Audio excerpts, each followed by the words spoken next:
Olá, pessoal! Tudo bem com vocês? Bem, nesse vídeo eu darei sequência ao nosso conteúdo. Como eu falei para vocês ontem, temos que falar agora sobre as leis de Kirchhoff, que nada mais são do que equações utilizadas para resolver e analisar circuitos elétricos. Até então, nós fizemos esse processo de análise de queda, de elevação de potencial, de cálculo de corrente elétrica em circuitos. Porém, nós trabalhávamos com circuitos razoavelmente simples, circuitos bem tranquilos de serem resolvidos. Isso porque eram circuitos redutíveis a uma malha única, a um circuito simples. Então, por mais que houvesse uma associação de elementos, sejam resistores, geradores, nós podíamos calcular qual era o resistor equivalente, o gerador equivalente e assim transformar o circuito em um circuito simples, Nesse sentido, então, nós tínhamos instrumentos ali, ferramentas matemáticas que nos permitiam resolver e analisar todo o circuito. Porém, quando a gente fala de um circuito irredutível, que não pode ser transformado em um circuito simples, de malha única, nós não podemos aplicar as técnicas matemáticas vistas até então. A gente precisa de ferramentas que sejam um pouco mais sofisticadas. Entretanto, não é nada que a gente não sabe até hoje, O que a gente vai fazer aqui é somente uma formalização de tudo que a gente já estudou. A gente já viu tudo que eu vou dizer para vocês aqui agora. Porém, eu vou formalizar, eu vou estruturar, certo? Bem, as leis de Kirchhoff, então, elas são utilizadas para analisar circuitos irredutíveis, mas isso não significa que elas não se aplicam a circuitos simples, tá bom? Então, elas podem ser utilizadas para resolver circuitos simples sem problema, tá bem? Bom, para a gente começar, então, a falar sobre essas leis, é necessário que a gente formalize aqui dois termos. Quais eles? Primeiro, a gente precisa definir o que é um nó em um circuito. Para isso, considerem este circuito que eu vou representar aqui. Imaginem que a gente tem um resistor, ok? Uma força eletromotriz aqui de um gerador. Vou considerar, inclusive, que é um gerador ideal, só para simplificar a nossa situação. Aqui eu tenho mais um resistor. Aqui eu tenho mais um resistor. Aqui eu tenho mais uma bateria, ok? Aqui eu tenho mais um resistor, ok? Então, são 1, 2, 3, 4 resistores e 2 baterias, que não necessariamente as duas se comportam como geradores, Pelo menos uma tem que se comportar como gerador e a outra pode se comportar como resistor. Tudo bem, não tem problema. Bem, vejam que nessa situação nós não conseguimos aqui reduzir o circuito. Por quê? Porque a gente não consegue determinar, se todos os resistores estão associados em série, se eles estão associados em paralelo e assim por diante. Vejam bem, estes dois aqui, obviamente estão em série, mas esse não está em série com esse. Esse não está em paralelo com esse. Esse também não está em série ou paralelo com um daqui, ok? Então, por isso é que nós precisamos aqui utilizar as leis de Kirchhoff num tipo de problema como esse. Mas antes de utilizar essas equações, precisamos definir o que é um nó. Bem, nó é um ponto de um circuito, é um ponto do circuito, onde ocorre a bifurcação ou a divisão de um fio. Consequentemente, é um ponto onde ocorre divisão ou bifurcação da corrente elétrica. Não é qualquer ponto que representa um nó. Vejam bem, deve ser a bifurcação, a divisão de um fio.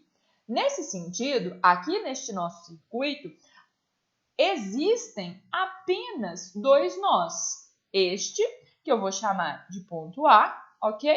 E este outro, que eu vou chamar de ponto B. Esses dois pontos são nós, pois há aqui a bifurcação do fio, né? Consequentemente, ocorre bifurcação da corrente elétrica. Notem, estes vértices aqui, olha, esse e esse, eles não representam nós, pois ali o fio não sofre bifurcação, ele não se divide. Observem que há apenas uma dobradura, né? O fio se dobra nesse ponto, mas não ocorre aí divisão do fio, ele continua sendo o mesmo. Então, temos aqui dois nós, certo? Nós podemos representar os nós também da seguinte forma. Vejam só, imaginem aqui, esse é um fio condutor, este é um outro fio condutor e aqui um outro fio condutor, certo? São três fios. Esse ponto, que é a união dos três, representa ali um ponto de divisão, né? A gente poderia pensar união se a gente pensa que eles estão se juntando, e divisão pensando que esse aqui se divide em dois, ok? Mas é o ponto onde ocorre o encontro dos três fios, ou que este fio aqui se divide em dois, ok? Vejam só, se nós temos corrente elétrica se movendo, circulando nesse circuito, isso aqui é só o nó de um dado circuito, ok? O que acontece com a corrente neste ponto? Vejam, imaginem que a corrente esteja se propagando nessa direção e nesse sentido, ok? Então, a corrente está vindo para cá. Quando ela chega neste nó, ela encontra dois caminhos disponíveis. Então, ela pode se movimentar vindo em direção a este fio e ela pode se movimentar vindo em direção a este outro fio. Então, nós tínhamos inicialmente uma corrente I1 que, ao atingir o nó, sofre uma divisão em duas partes, aqui nesse caso, I2 e I3, ok? Temos aí, então, o que é um nó. O próximo conceito que a gente precisa ter bem claro é o conceito de malha, tá? Mas para definir o que é uma malha, nós precisamos anteriormente entender o que é um ramo. Na realidade, não sei nem se tem tanta necessidade assim, mas enfim, é bom saber o significado. Por quê? Porque pode ser que apareça num exercício, né, a palavra, e aí faz mais sentido para a gente se nós entendemos bem qual é o significado, ok? Vou colocar isso tudo aqui num slide só para ficar junto, beleza? Bom, já falamos sobre o que é o nó, vamos agora falar do ramo.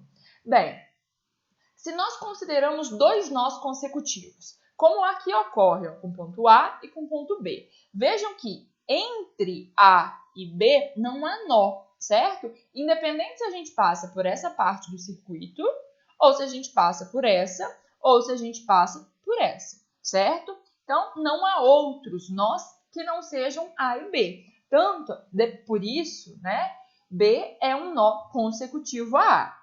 Vejam que existem aqui três caminhos para sair de A e atingir B. Então, eu posso vir aqui, ok? Percorrendo o circuito por este caminho. Eu posso vir aqui pelo meio e eu posso vir aqui pela esquerda. Então, existem três caminhos unindo os nós consecutivos A e B. Estes caminhos são denominados ramos, ok? Então, aqui, ó, vejam bem, eu tenho um ramo. Este é um ramo do circuito. Este aqui é outro ramo do circuito. E este aqui é um outro, ok? Então, temos aí três ramos constituindo este circuito. Lembrem-se, ramos são caminhos que ligam dois nós consecutivos. E o que seria, então, uma malha, né? A malha seria um percurso fechado, ok? Compostos, né? Um composto por ramos. Vejam bem, saindo do ponto A, escolhendo um ponto qualquer desse circuito, ok? No caso, eu vou escolher o ponto A. Saindo do ponto A e percorrendo este ramo, vejam bem, eu tenho que percorrer um caminho fechado e retornar a A, certo? Então, eu tenho aqui, olhem, uma malha. A malha, ok? Ela é um caminho fechado, ok? É um percurso fechado. Então, aqui eu tenho uma malha. Notem, partindo do ponto A, também é possível retornar a ele, passando por esse outro lado do circuito. Notem só, também é um caminho fechado. Tenho aqui mais uma malha. Vejam ainda, é possível passar aqui por fora, olhem só. Se eu passo por fora, também é possível retornar até o ponto A. Então, neste circuito, eu tenho 3 malhas, ok? Malha é nada mais que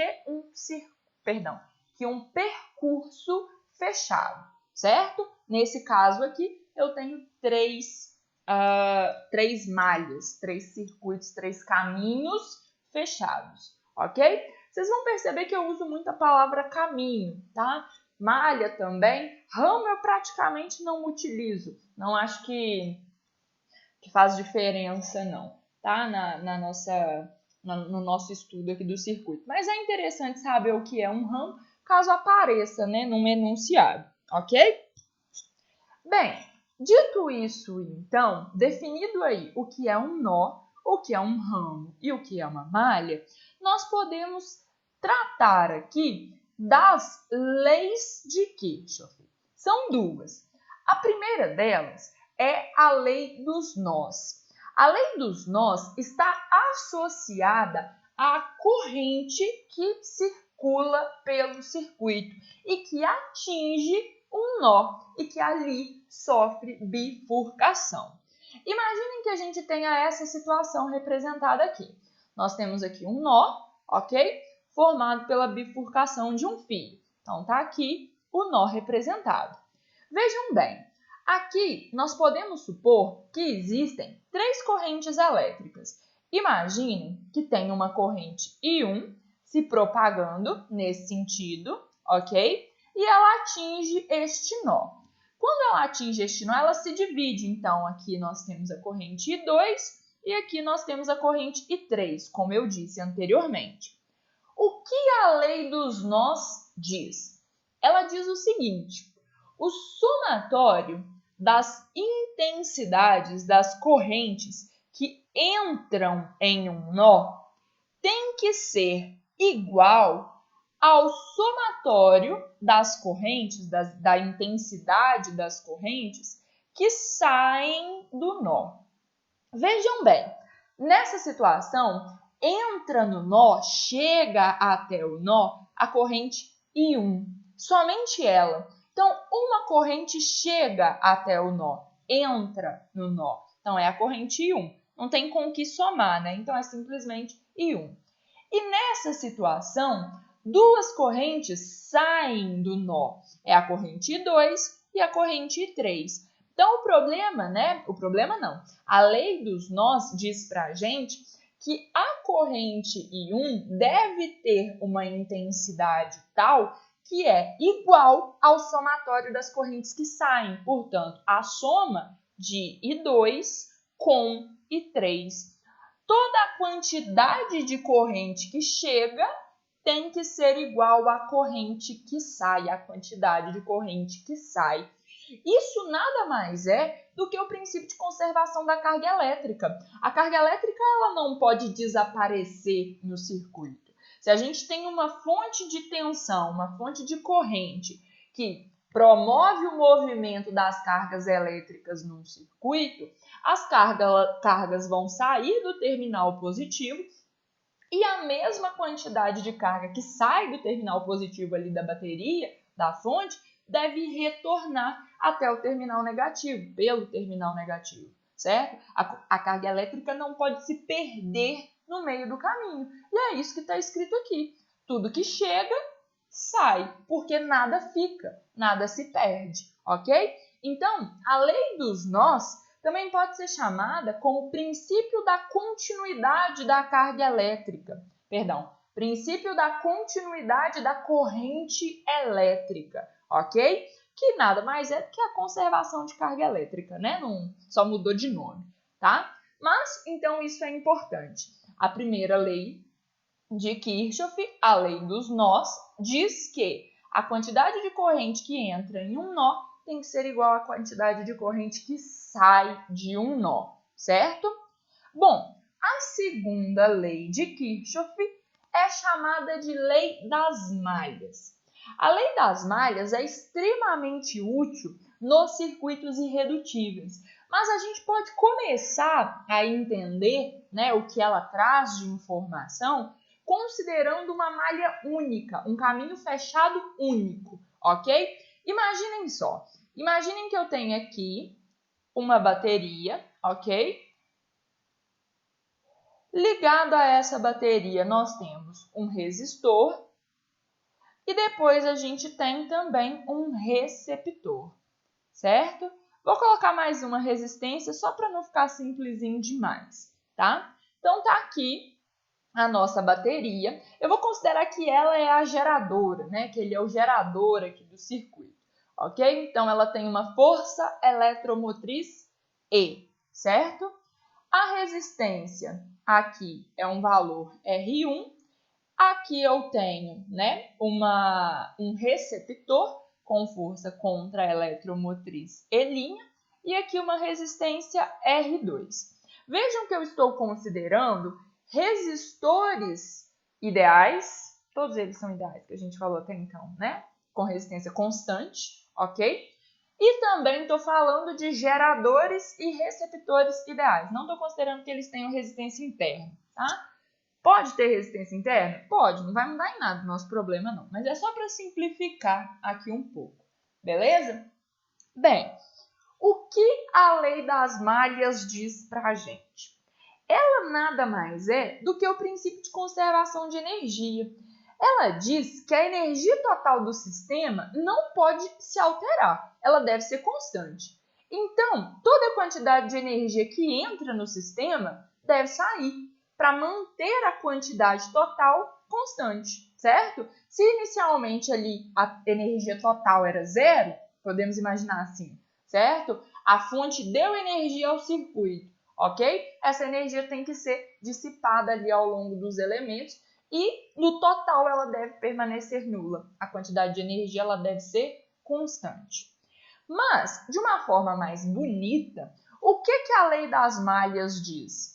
Ela diz que a soma de todas as elevações e quedas de potencial em uma malha, tá? Uma malha fechada de um circuito, ela deve ser nula. Ou seja, quando a gente parte de um dado ponto, um ponto qualquer da malha, por exemplo, esse ponto aqui, tá? Quando a gente parte de um dado ponto da malha, nós devemos somar todas as elevações e as quedas de potencial, quedas de tensão, que ocorrem aqui nestes elementos, certo?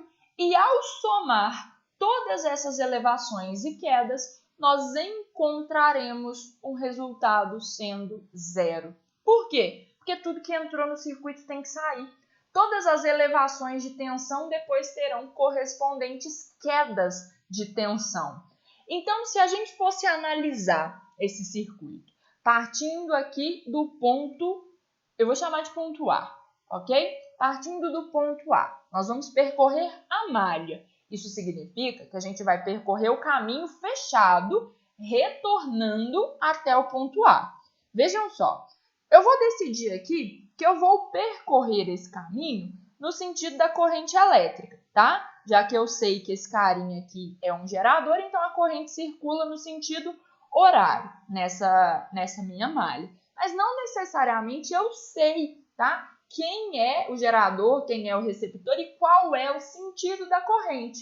Eu posso supor isso e tá tudo bem, não tem problema, tá? Aqui eu estou fazendo essa consideração só para ficar mais simples, só para a gente já ter uma ideia do que ocorre. Mas não tem problema se a gente faz essa suposição inicial também, ok? Então, considerando o ponto A e considerando que a corrente se mova nesse circuito no sentido horário, notem que se eu sair do ponto A indo nesse sentido, eu estarei percorrendo o circuito no mesmo sentido da corrente. E aí a gente tem que ficar atento a isso, ok? Nós vamos analisar aqui as quedas e as elevações de tensão no mesmo sentido da corrente. Pode acontecer de, em um dado momento, a gente analisar quedas e elevações, né, enfim, num sentido contrário ao da corrente? Pode, mas no primeiro momento vamos considerar que nós estamos percorrendo o circuito no sentido da corrente elétrica, ok? Então, considerando isso, o que eu tenho? Saindo do ponto A, certo?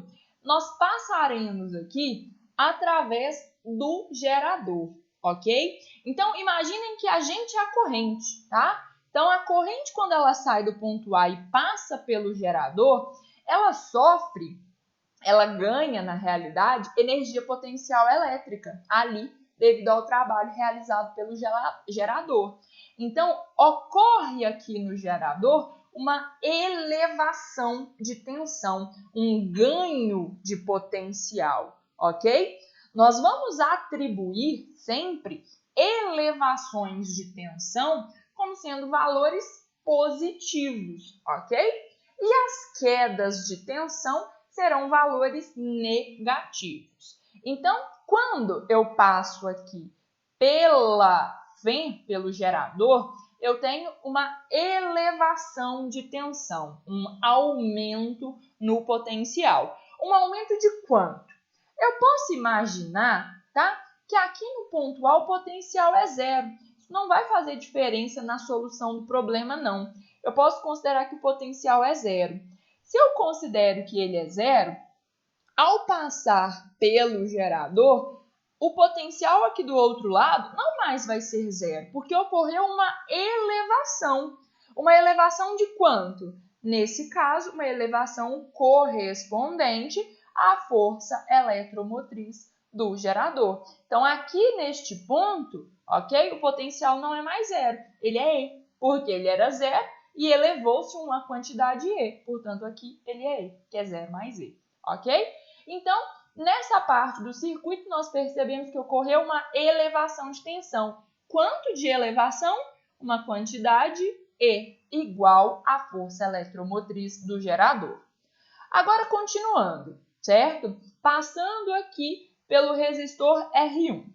Quando a gente tem uma resistência, né? A resistência provoca dissipação de energia, então ela provoca uma perda de energia, uma perda de potencial, uma queda de potencial. Significa que se o potencial nesse pontinho aqui era E, ok? Nesse ponto aqui ele não vai ser E mais, ele vai ser um valor menor que E, porque ocorreu aqui na resistência, no resistor, uma queda de potencial. De quanto foi essa queda? Bem, a queda de potencial aqui corresponde à resistência vezes a corrente. Então, ocorreu ali no resistor uma queda de potencial. Então, eu vou atribuir a essa queda um sinal negativo. De quanto foi a queda? A queda foi dada pelo produto, né, da resistência ali desse resistor, R1, vezes a corrente que o percorre, no caso, um valor I. Vejam que aqui, pessoal, ocorreu queda de tensão porque nós estamos percorrendo o circuito no mesmo sentido da corrente elétrica. E quando a corrente elétrica passa por um elemento de resistência, ela perde energia, já que esse elemento dissipa a energia elétrica em forma de energia térmica, ok? Aí agora, chegamos aqui, né? Aqui nesse ponto, o potencial elétrico não é mais E. O potencial elétrico ali é E menos R1 vezes I, porque ocorreu uma queda de potencial ao longo desse pedacinho do circuito, ao longo desse caminho do circuito, certo? Aí a corrente segue ali o seu caminho e a gente está indo atrás dela, tá? Ela vai passar por esse receptor. Nesse receptor, vai ocorrer novamente dissipação de energia, né? Porque vai ter aí transformação de energia elétrica em energia mecânica, por exemplo. Então, vai acontecer aqui mais uma queda de potencial.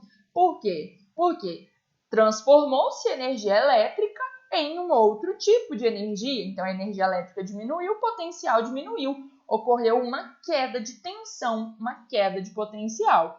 De quanto? A queda de potencial aqui, neste elemento, equivale à sua força contra-eletromotriz. Como foi uma queda, nós vamos atribuir aqui o sinal de menos. De quanto foi essa queda? Menos E', ok?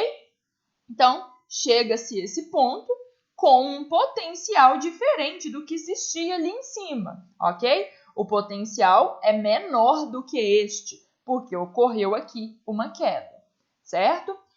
Quando chega-se neste ponto, ainda há mais um elemento de circuito para se percorrer, é o resistor R2.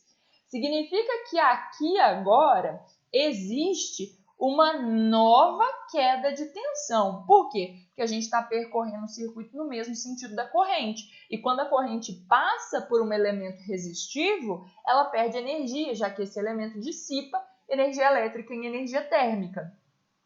Qual é a queda de tensão que ocorre nesse elemento? Se é queda, é um valor negativo. Qual é a queda que ocorre aqui? É a resistência R2, que multiplica a corrente I. Então, essa é a queda de tensão que ocorre nos terminais desse resistor, certo? Vejam, voltamos ao ponto de início, que era o nosso ponto A, ok? Notem, somei todas as elevações e as quedas de tensão ao longo dessa malha. Não somei? O que a lei de Kirchhoff diz para a gente? Ela diz para a gente que quando a gente soma algebricamente todos esses valores de queda e de elevação de tensão, o resultado dessa soma é zero, certo? Faz todo sentido, porque se eu sair de um ponto e retornei a ele, não deve ter elevação de potencial nem queda de potencial, ok? Se o potencial daqui era zero, ok? Na volta o potencial desse ponto tem que ser zero da mesma forma, entenderam? Então, por isso, nós podemos dizer que, nessa situação, toda a energia que entrou no circuito através do gerador saiu através dos demais elementos. Quando a gente soma isso, então, faz sentido o resultado ser zero, ok? Então, tá aí, aplicada a lei de Kirchhoff, a lei das malhas, a esse problema, ok? O que a gente tem que ficar atento? É que nós temos aqui algumas convenções de sinais. Qual é essa convenção, né? Quais são essas convenções? A primeira é que sempre que ocorrer aumento, elevação de tensão, nós associaremos um valor positivo a essa quantidade, a essa queda, a esse aumento, a essa elevação, certo? Agora, se ocorrer queda de potencial, queda de tensão, nós vamos associar valores negativos, o sinal negativo, certo? Então, a gente pode definir aqui, olha, se nós tivermos uma bateria, ok? E essa bateria for atravessada no sentido em que a gente caminha no circuito, tá? Não necessariamente tem que ser no sentido da corrente, mas mais à frente a gente vai ver isso em exemplos com mais clareza, tá? Mas, enfim, se eu passo por essa bateria, eu estou caminhando no circuito, ok? Para fazer essa análise de queda de potencial e elevação de potencial. Se neste meu caminhar pelo circuito, eu passo por uma bateria do terminal negativo para o terminal positivo, eu vou considerar que ocorreu aqui uma elevação de potencial. Eu vou considerar que aqui nós temos um valor positivo. De quanto foi a elevação de potencial nesse caso? Foi de um valor correspondente à força eletromotriz desse gerador, no caso, né? Ou da DDP nos seus terminais, se for aí uma situação de elemento real, tá? Então, se a gente atravessa do menos para o mais, nós consideramos aqui que a diferença de potencial é um valor positivo. Agora, se nós atravessamos a bateria do terminal positivo para o terminal negativo, ok? Se a gente atravessa nesse sentido. E vejam, eu não estou falando que a corrente atravessa nesse sentido. É no meu caminhar pelo circuito que eu estou atravessando do polo positivo para o polo negativo. Nessa situação, eu vou considerar que ocorreu aí uma queda de potencial. Então, eu vou atribuir um sinal negativo à diferença de potencial nos terminais desse elemento, ok? Vejam, ó, é o que está escrito aqui nessa nossa equação. Nós passamos aqui do terminal negativo para o positivo. Qual é o sinal atribuído? Positivo, como está aqui. Nesse outro elemento, passamos do terminal positivo para o negativo. Então, atribuímos o sinal negativo, porque ocorreu ali uma queda de potencial, uma queda de tensão, ok? E agora, se for resistor, como que a gente vai convencionar aqui esses sinais, né? Primeiro, nós vamos definir o seguinte. Nós podemos passar através dos terminais de um resistor em dois sentidos. Nós podemos passar no sentido da corrente. Imaginem que a corrente está circulando o circuito. Então, a gente passa pelo resistor na nossa análise do circuito no sentido da corrente. Então, a corrente está para a direita e eu também passo aqui para a direita, do ponto A para o ponto B, ok? Ou eu posso passar pelo resistor no sentido contrário ao da corrente, né? Na minha caminhada pelo circuito, eu vou acabar passando pelo resistor no sentido contrário ao da corrente. Isso pode acontecer, não tem problema, ok? Bem, nessa situação, então, o que nós vamos considerar? Nós vamos considerar que, se a gente percorre o resistor no sentido da corrente, há aqui uma queda de potencial. Então, nós vamos atribuir a essa queda de potencial um sinal negativo. Faz total sentido, não é verdade? Porque o potencial antes do resistor era maior, passou-se pelo resistor, houve aí uma dissipação de energia, logo o potencial no ponto B é menor. Então, ocorreu aqui uma queda de potencial. É o que está aqui para a gente, ó. Nós percorremos esses dois resistores no sentido da corrente. Então, ocorreu aí uma queda de potencial, ok? Valor negativo, está aqui o sinal de menos atribuído. Porém, pode acontecer de nós passarmos pelo resistor no sentido contrário da corrente. Vocês vão ver que isso é possível. Parece agora que não, mas sim, é possível percorrer o circuito no sentido contrário ao da corrente. Se isso acontece, o que nós devemos analisar? Vou colocar números aqui para ficar mais fácil. Imaginem que o potencial do ponto A era 10 volts, tá? Aí passou-se pelo resistor, ok?